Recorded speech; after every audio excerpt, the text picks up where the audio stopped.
foyer de contamination de la Lamimouna, la Fédération marocaine des fruits rouges rétorque.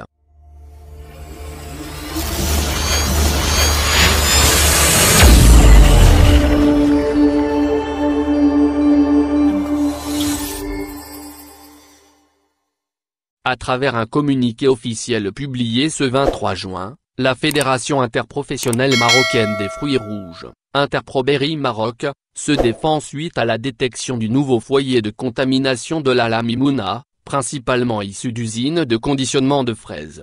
En 3 jours seulement, plus de 700 cas ont été détectés au sein du nouveau foyer de contamination de la Lamimouna, issu d'usines de conditionnement de fraises.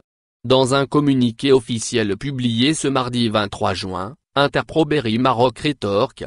Une réaction qui intervient quelques jours seulement après l'annonce, le 20 juin par le ministre de l'Intérieur, de l'ouverture d'une enquête quant à la découverte du foyer de contamination de la Lamimouna, afin de pouvoir en déterminer les responsables. Tout d'abord, des précautions. La Fédération interprofessionnelle marocaine des fruits rouges assure avoir mis en place l'intégralité des mesures de protection et de prévention au niveau de l'ensemble des unités industrielles, et ce dès l'annonce de la pandémie, distance de sécurité et espacement social, installation de barrières protectrices entre les travailleuses, stérilisation des transports disponibles à 50% de leur capacité, et distribution de plus de 700 000 masques.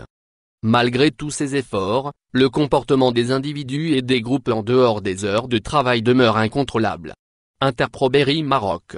Quant à la propagation exponentielle du virus au sein des différentes unités de conditionnement, le communiqué concède que malgré tous ces efforts, le comportement des individus et des groupes en dehors des heures de travail demeure incontrôlable.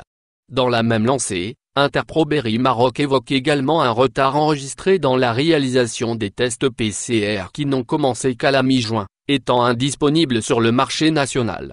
Le document assure également que l'intégralité des cas détectés sont asymptomatiques, précisant que selon l'Organisation mondiale de la santé, ils ne transmettent pas l'infection si les normes de sécurité sont respectées. Il y a quelques semaines, cette déclaration de l'OMS relative à la transmission du virus par les porteurs asymptomatiques avait semé plusieurs interrogations parmi les hautes sphères scientifiques, suite à quoi l'organisation avait évoqué un malentendu. Une clarification à bon escient, puisqu'au 22 juin, les cas asymptomatiques recensés dans la région de Rabat Salé Kenitra, dans leur grande majorité issus du foyer de contamination de la Lamimouna, représentaient 61,9% des cas actifs sur le territoire national. Un acharnement médiatique infondé ? D'autre part, le document dénonce une campagne médiatique vicieuse menée par différents supports suite à la découverte du foyer de contamination. La fédération condamne ainsi le harcèlement et les provocations à l'encontre de ses adhérents, ainsi que la désinformation de l'opinion publique, tout en exprimant son engagement ferme à poursuivre la mise en œuvre des hautes instructions royales en vue de soutenir et fortifier l'économie nationale. Quant aux accusations portant sur la précarité des conditions de travail des ouvrières, Interproberry se défend fermement. L'ensemble de nos unités industrielles respectent toutes les règles sociales ainsi que les normes internationales. Entre autres, la CNSS peut le prouver, déclara-t-elle Lamine Benani, vice-président de la fédération. Merci de bien vouloir activer la cloche pour s'abonner et de cliquer sur j'aime.